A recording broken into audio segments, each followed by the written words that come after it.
Hello, I'm Alan Bergstrom. I've been a part of the credit union movement for nearly 30 years, most recently as president of Bergstrom Consulting Services, helping small and medium sized credit unions with marketing campaigns and solutions that get results, including serving as a fractional chief marketing officer if needed. And I'm this week's host of the Credit Union Daily's Movement in Minutes. The on-again, off-again status of NCUA board members Todd Harper and Tanya Otsuka is off again. After a court reinstated the two Democratic board members who were fired by President Trump in time to attend the most recent NCUA board meeting, an appeal court has stayed that order, meaning the two board members are again off the board as they pursue their lawsuit against the Trump administration. For the first time, one Washington expert has offered a prediction for how the Supreme Court will rule in the NCUA case. Carrie Hunt, Chief Advocacy Officer with America's Credit Unions, said she believes the highest court ultimately will uphold the firings. One other interesting note, during a call with the media, it was noted the FCU Act only requires that a third member of the NCUA board not share a political party with the other two. While that has always been Republicans and Democrats, that third person could come from any party, such as the Green Party or Libertarians, Hunt said. After a coalition of more than 50 bankers groups sent a letter to Treasury demanding a study be conducted on whether credit unions still deserve their tax exemption, the Defense CU Council, America's Credit Unions, and state and regional leagues have responded with letters of their own, countering the bankers' arguments. America's credit unions and the state leagues said many of the points made by the bankers represent the, quote, height of hypocrisy. A federal judge has paused a lawsuit against the Consumer Financial Protection Bureau, which is actually seeking to strike down its open banking regulations. The judge has granted the CFPB additional time to replace the contested rules, which came under the Biden administration. Open banking allows consumers to more easily transport their own data and to grant permission to third parties to access that data, including from credit union accounts. Senators from both sides of the aisle have sent a letter to the Office of Management and Budget asking for more information on the deployment of fiscal year 25 funds for the Community Development Financial Institutions Fund.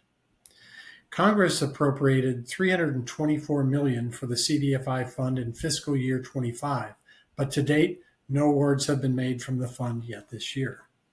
More than 400 credit unions are CDFIs. With a new law allowing for the deduction of auto loan interest on certain vehicles from taxes, America's Credit Unions is calling on Treasury to provide more information around numerous unanswered questions. Not all loans qualify, and vehicles must be, quote, assembled in the U.S., which has also created some confusion. The Defense Credit Union Council recently held its annual meeting over 3 days in Palm Desert, California. Attendees heard from numerous speakers, including a session discussing leadership from the leaders of 4 credit union organizations. The event also raised funds for Fisher House. During the meeting, DCUC and CUES also announced a new partnership.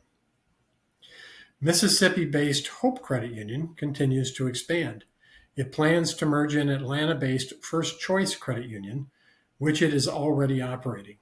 The $32 million First Choice Credit Union has approximately 8,600 members, and its most recent call report reveals it has negative net worth. Here's a trend for credit unions to watch.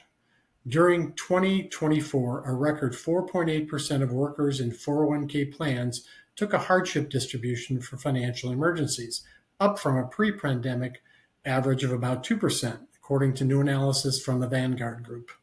In addition, nearly 1/3 of people who leave jobs annually liquidate their 401ks, paying taxes and often penalties rather than keeping the money in a retirement account, Vanguard said. Senator Cynthia Lummis of Wyoming has introduced legislation that would put into law an order from a U.S. housing agency directing Fannie Mae and Freddie Mac to evaluate cryptocurrency as an asset for mortgages. The director of the FHFA had earlier issued an order to two GSEs that they allow crypto holdings to be counted when applying for mortgages.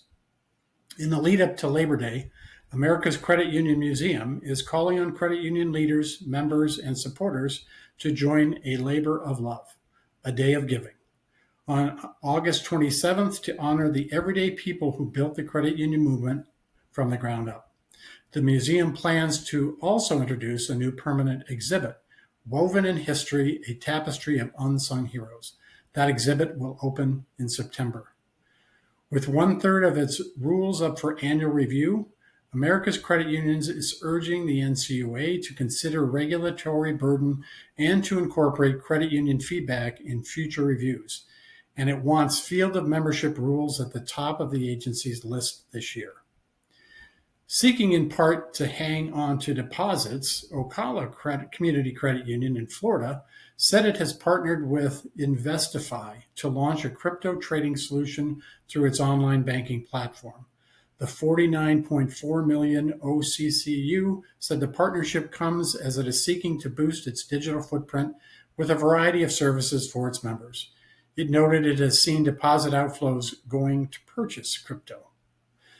The CEO of OpenAI is warning financial institutions they face a, quote, significant impending fraud crisis as the result of advances in artificial intelligence, AI, that convincingly impersonate someone's voice to get around security protocols and move funds.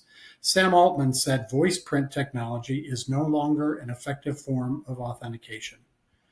And finally, in what might be the most significant financial crime news recently, Chuck E. Cheese was arrested by the Tallahassee Police Department on charges related to a stolen credit card. In this case, it was the person inside the Chuck E. Cheese costume. Mr. Cheese was arrested while wearing his costume and with kids and families watching. Disturbing, no doubt.